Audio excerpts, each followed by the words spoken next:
नमस्कार। एक और वीडियो में आप लोगों के सामने हाजिर है केकेआर वर्सेस सीएसके। देखिए, हर टीम के बारे में मैं आप लोगों को बता रहा हूं, हर टीम की ताकत और कमजोरी के बारे में मैं बता रहा हूं। मुझे कमेंट्स में लोगों ने बोला था कि भाई केकेआर और सीएसके की वीडियो भी बनाइए, क्योंकि ये टीम दोनों टीमें भी हमेशा इन दोनों की राइवलरी आईपीएल में रही है। आईपीएल में जब भी ये दोनों टीमें आमने सामने आती हैं, एक पुरानी राइवलरी इन दोनों टीमों के बीच में होती है। तो यहां पर अब मैं आप लोगों को बताता हूं कि आईपीएल 2023 में जब ये दोनों टीमें आमने सामने होंगी तो कौन सी टीम का पलड़ा किसके खिलाफ भारी रहेगा, कौन सी टीम बेहतर मुझे नजर आ रही है। ऊपर से लेकर नीचे तक मैं आप लोगों को हर खिलाड़ी के बारे में बताता हूं, हर पोजीशन के बारे में बताता हूं, और किस पोजीशन पर कौन सी टीम कमजोर है यह भी मैं आप लोगों को समझा देता हूं। तो चलिए केकेआर के बारे में गुरबाज, मैंने देखिए यहां पर केकेआर में कुछ चेंजेस किए हैं, आपको पसंद आएंगे वो चेंजेस। मैं चाहता हूं कि गुरबाज के साथ नीतीश राणा आए, क्योंकि ओपनर के तौर पर केकेआर मुझे कमजोर नजर आ रही थी। तो मैं चाहता हूं कि ओपनर के तौर पर बदलाव हो, गुरबाज के साथ मैंने नीतीश राणा को रख दिया। उसके बाद में श्रेयस अय्यर, और चौथे नंबर पर मैंने रिंकू सिंह को रखा है, क्योंकि जो खिलाड़ी फॉर्म में है, जो खिलाड़ी रन बना रहा है, उसको ज्यादा से ज्यादा मौके मिलने चाहिए, उसको ऊपर खिलाना चाहिए। तो मेरा मानना है कि रिंकू सिंह को नंबर 4 पर खिलाइए, क्योंकि रिंकू सिंह इस वक्त फॉर्म में है, रन बना रहे हैं, अच्छे टच में है, नौजवान खिलाड़ी हैं, बेहतर रन बनाएंगे। जितनी ज्यादा से ज्यादा गेंदें खेलने को मिलेंगी उतना रिंकू सिंह के लिए और केकेआर के लिए बेहतर होगा। तो रिंकू सिंह को मैंने नंबर 4 पर कर दिया। नंबर 5 पर फिर मैंने वेंकटेश अय्यर को ड्रॉप कर दिया। वेंकटेश अय्यर को नंबर 5 पर रखिए। उसके बाद में रसल है, नरेन है, शार्दुल है, उमेश, फर्गूसन और वरुण चक्रवर्ती, ये है। अब आते हैं सीएसके की क्या प्लेइंग 11 हो सकती है। देखिए, कॉनवे और ऋतुराज गायकवाड़ दोनों तो रहेंगे। रायडू नंबर 3 पर रहने वाले हैं। शिवम दुबे को ऊपर नंबर 4 पर प्रमोट पिछली बार भी किया गया था, कई सारी अच्छी पारियां भी उन्होंने खेली, तो मुझे लगता है कि शायद इस बार भी शिवम दुबे को ऊपर ही खिलाया जाएगा। मोइन अली रहेंगे, जडेजा रहेंगे, धोनी, दीपक चाहर की इस बार वापसी हो रही है, तो चेन्नई सुपर किंग्स और मजबूत नजर आएगी। उसके बाद में पिटोरियस ने पिछली बार डेथ ओवर में अच्छी गेंदबाजी की थी, बढ़िया तरीके से खिलाड़ी है, तो पिटोरियस को भी पर भी रहने वाली है। उसके बाद में मुकेश चौधरी ने पिछली बार बड़ा शानदार गेंदबाजी की थी चेन्नई सुपर किंग्स में, दीपक चाहर की कमी नहीं खलने दी थी, शानदार गेंदबाजी मुकेश चौधरी। मुझे मुंबई के खिलाफ वो मुकाबला याद आता है जब ईशान किशन को क्लीन बोल्ड कर दिया था उन्होंने, शानदार एक ड्रीम डिलीवरी थी वो। उसके बाद में महेश तीक्षणा, ये टीम रह सकती है चेन्नई सुपर किंग्स की, हालांकि इनके पास और भी खिलाड़ी हैं, शुभ्रांशु सेनापति जैसा खिलाड़ी है, बाकी खिलाड़ी इनके पास बहुत अच्छे हैं।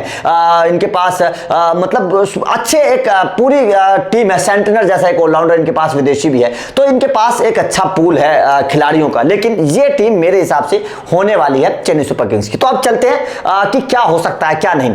यहां पर देखिए, अब मैं बात करता हूं ओपनर के तौर पर। ओपनर है इनके कॉनवे और ऋतुराज गायकवाड़, और इधर ओपनर मैंने बना दिए गुरबाज और नीतीश राणा।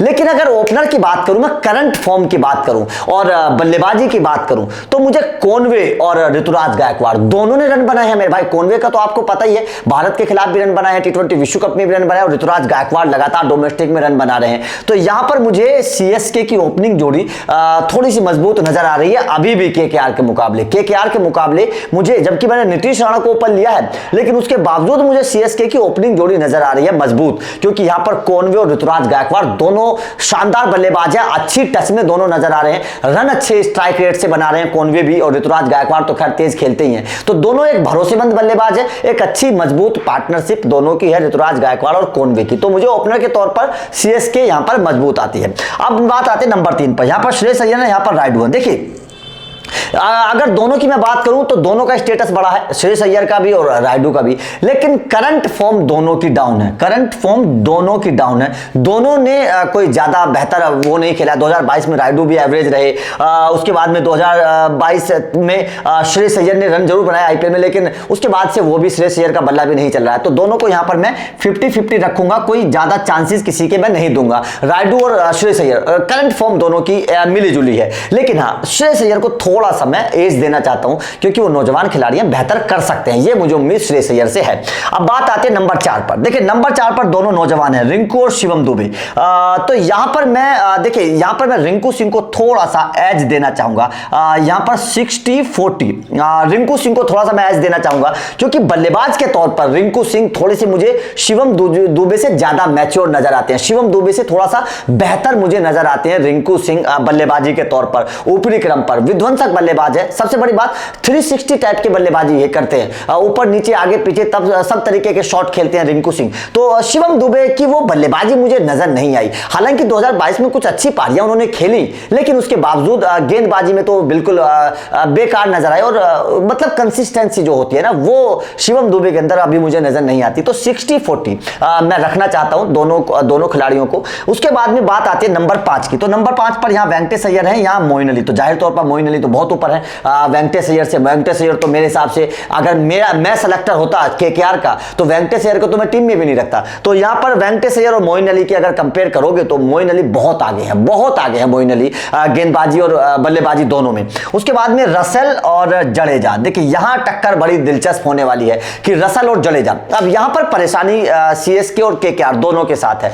दोनों के साथ ये है कि रसेल अब अपनी टीम से भी बाहर चल रहे हैं, उस तरीके की फॉर्म भी नहीं है। 2022 में भी उस तरीके के रन नहीं बनाए हैं रसेल ने, बल्ले से उस तरीके के चौके छक्के रसेल के से निकल नहीं रहे हैं। कोई आक्रामक पारी भी 2022 में हमने नहीं देखी। तो वहीं जडेजा भी 2022 में पूरी तरीके से फेल रहे, और उसके बाद में जब एशिया कप में गए तो एक पाकिस्तान के खिलाफ अच्छी पारी जरूर खेली, गेंदबाजी भी अच्छी की थी, लेकिन उसके बाद में चोटिल हो गई। अब चोटिल होने के बाद रविंद्र जडेजा के ऊपर सबसे बड़ा सवाल यही है कि वो किस तरीके की वापसी करेंगे, क्योंकि चोटिल होने के बाद वापसी करना बड़ा मुश्किल होता है, उस तरीके की वापसी आप नहीं कर पाते हैं। तो यहां पर मैं इस सिचुएशन को भी 50-50 रखूंगा, किसी को मैं कोई मतलब बढ़त नहीं दूंगा। इन दोनों में भी छठे नंबर की जो लड़ाई है इसमें भी मैं दोनों को 50-50 रखूंगा, क्योंकि जडेजा और रसेल दोनों एक ही तरीके के हैं। रसेल टीम में भी नहीं है, जडेजा चोटिल है, तो दोनों को अभी अपने आप को कमबैक करना है, दोनों को अपने आप को साबित करना है, दोनों को यह काम करना पड़ेगा। तो 50-50 है। अब यहां पर बात आती है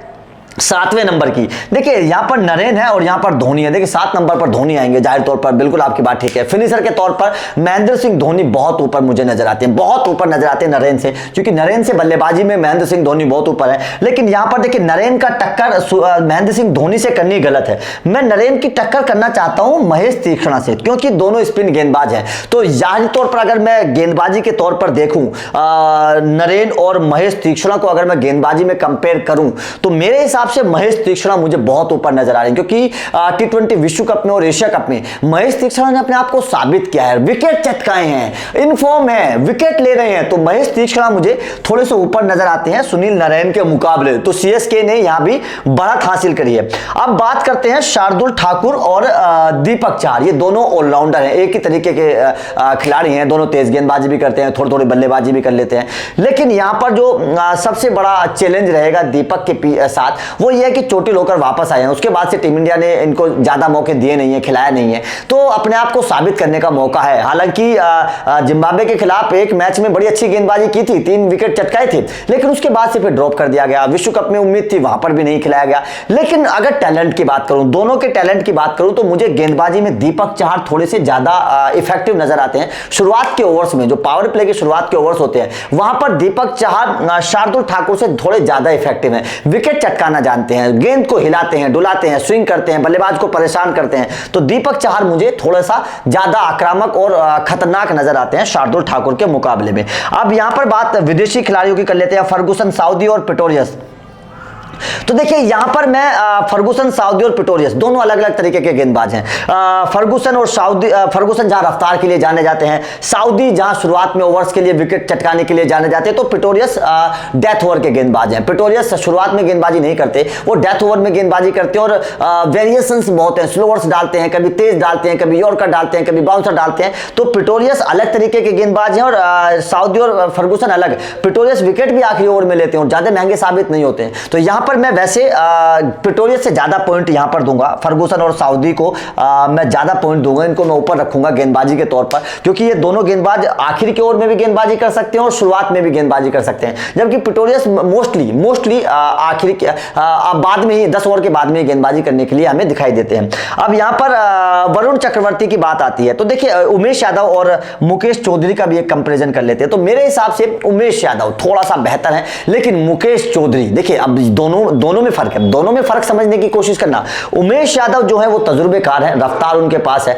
लेकिन मुकेश चौधरी नौजवान है, नया जोश है और बात सारी क्या है, 2022 में अपने आप को साबित करके दिखाया था। मुंबई इंडियंस को ढेर कर दिया था अपनी गेंदबाजी के दम पर मुकेश चौधरी ने। तो यहां पर मैं मुकेश चौधरी को कम नहीं रखूंगा भाई, मुकेश चौधरी ने भी बढ़िया प्रदर्शन किया है, मुकेश चौधरी को भी मैं कम नहीं रखूंगा। और उमेश यादव को तजुर्बा है, शुरुआत में विकेट लेने वाले गेंदबाज हैं। तो यहां पर मैं दोनों को मेरे भाई 50-50 का चांस दूंगा, क्योंकि किसी गेंदबाज को कम नहीं बोलूंगा, मैं किसी का फेवर नहीं करूंगा। जिसकी जितनी काबिलियत है, जिसके अंदर जितना टैलेंट है, उसको उतने हिसाब से पॉइंट्स मिलने चाहिए। तो यहां पर उमेश यादव और मुकेश चौधरी दोनों को मैं 50-50 रखूंगा, क्योंकि 2022 में हमने मुकेश चौधरी की काबिलियत को देख लिया है, किस तरीके से वो गेंदबाजी करते हैं और कैसे वो बल्लेबाजों को शुरुआत के ओवर्स में परेशान करने की ताकत रखते हैं, वो उनके पास कला है। तो यहां पर मैं 50-50 दोनों को रखूंगा। तो ये टीम थी जो दोनों का कंपैरिजन, मैंने धोनी का किसी से कंपैरिजन नहीं किया यार, धोनी का किसी से कोई तुलना नहीं है, धोनी एक अलग लेवल के खिलाड़ी हैं। ऐसे खिलाड़ी की तुलना मैं तो नहीं मानता कि केकेआर में कोई खिलाड़ी है जो धोनी से तुलना करेगा। तो धोनी की तुलना मैंने किसी से नहीं की, क्योंकि करनी भी गलत है। आप किसी खिलाड़ी से धोनी की तुलना मत करिए, वो एक अलग लेवल के खिलाड़ी हैं, अलग तरीके से खेलते हैं। वो कप्तान के तौर पर ही काफी है, उनका दिमाग ही बस चाचा चौधरी की तरह वही काफी है, बाकी खेलने की उनकी मैं कोई कंपैरिजन किसी से नहीं कर रहा हूं। लेकिन जो तमाम टीम का मैंने कंपैरिजन किया है, यहां पर मुझे नजर आ रहा है कि दोनों टीमों के पास अगर मैं बल्लेबाजी और गेंदबाजी की तुलना करूं तो ऊपरी क्रम मुझे एवरेज नजर आ रहा है, क्योंकि यहां पर अगर मैं देखूं तो रिंकू सिंह एक इनके पास फॉर्म में खिलाड़ी हैं, गुरबाज अच्छा कर सकते हैं, नीतीश अच्छा कर सकते हैं, तीनों खिलाड़ी अच्छा कर सकते हैं। श्रेयस अय्यर फॉर्म में हालांकि नहीं है, लेकिन यहां पर कॉनवे, ऋतुराज गायकवाड़ दोनों अच्छे हैं। तो मुझे ऊपरी क्रम मिला जुला नजर आ रहा है, क्योंकि इनके पास ऊपरी टॉप 4 में रिंकू है, नीतीश है, गुरबाज है, इनके पास कॉनवे, ऋतुराज गायकवाड़ और शिवम दुबे जैसा खिलाड़ी है। तो मिला जुला ऊपरी क्रम मुझे नजर आ रहा है। हालांकि थोड़ा सा मैं 0.5% मैं सीएसके को थोड़ा सा मार्जिन देना चाहूंगा, वो इसलिए क्योंकि कॉनवे और ऋतुराज गायकवाड़ दोनों फॉर्म में है, इसलिए मैं इनको थोड़ा सा 0.5 मार्जिन देना चाहता हूं। यहां पर अब ये देखने वाली बात होगी केकेआर के लिए कि गुरबाज कैसी बल्लेबाजी करते हैं। गुरबाज ने हालांकि एशिया कप में और T20 विश्व कप में अच्छी बल्लेबाजी की है, लेकिन अब आईपीएल में कैसी बल्लेबाजी करते हैं ये बहुत देखने वाली बात होगी। अगर गुरबाज ने अच्छी बल्लेबाजी की तो यकीन मानना केकेआर के लिए बहुत बड़ा प्लस पॉइंट साबित होगा। उसके बाद में अगर मैं मध्यम क्रम देखूं तो यहां पर वेंकटेश अय्यर हैं, रसल हैं, नरेन हैं, शार्दुल हैं, यहां पर मोइन अली है, जडेजा है, धोनी है, दीपक है। तो मुझे मध्यम क्रम सीएसके का मजबूत नजर आ रहा है, क्योंकि जडेजा, धोनी, दीपक, मोइन अली जैसे बड़े खिलाड़ी यहां पर मौजूद हैं, जबकि यहां पर वेंकटेश अय्यर, रसल, नरेन, शार्दुल मतलब एवरेज है। उस तरीके की फॉर्म में कोई सा खिलाड़ी नहीं है, कोई सा रन भी नहीं बना रहा है। तो मुझे ऐसा लगता है कि मध्यम क्रम सीएसके का मुझे थोड़ा सा ज्यादा मजबूत नजर आ रहा है। अब बात अगर गेंदबाजी की मैं करूं तो यहां पर दीपक की वापसी हो रही है, पिटोरियस है, मुकेश चौधरी है, इधर शार्दुल है, उमेश फर्गूसन। तो गेंदबाजी के तौर पर मुझे दोनों टीमें बराबर नजर आ रही हैं। बस स्पिन के तौर पर महेश तीक्ष्ण बहुत एक्स फैक्टर साबित हो सकते हैं आईपीएल 2023 में सीएसके के लिए, बहुत बड़े एक्स फैक्टर साबित हो सकते हैं। ये जो गेंदबाज है ना महेश तीक्ष्ण, ये अपने दम पर मैच जिताने की ताकत रखता है। अगर इसके 4 ओवर विपक्षी टीम पर भारी पड़ गए तो ये 3-4 विकेट चटका कर ले जाएगा और 3-4 विकेट मैच का पासा पलट सकते हैं। तो ये जो महेश तीक्ष्ण है, ये गेंदबाजी में थोड़ा सा मुझे ऊपर नजर आते हैं केकेआर के खिलाफ, क्योंकि केकेआर के पास नरेन है लेकिन वो विकेट नहीं ले पा रहे हैं तीक्ष्णा की तरह, इसीलिए मुझे थोड़ा सा प्लस पॉइंट नजर आ रहा है महेश तीक्ष्णा के होने से सीएसके की गेंदबाजी में। तो ये केकेआर और सीएसके की टीम का कंपैरिजन था, तुलना थी। आपका इस टीम पर क्या कहना है, कौन सी टीम आपको मजबूत नजर आ रही है और किस टीम का आप देखना चाहते हैं, तुलना किसके साथ, कमेंट करके जरूर बताइएगा। आईपीएल 2023 के पल पल के अपडेट के लिए और इसी तरीके की वीडियो के लिए चैनल को सब्सक्राइब जरूर कर लेना, बेल आइकन को प्रेस कर देना। Thank you very much.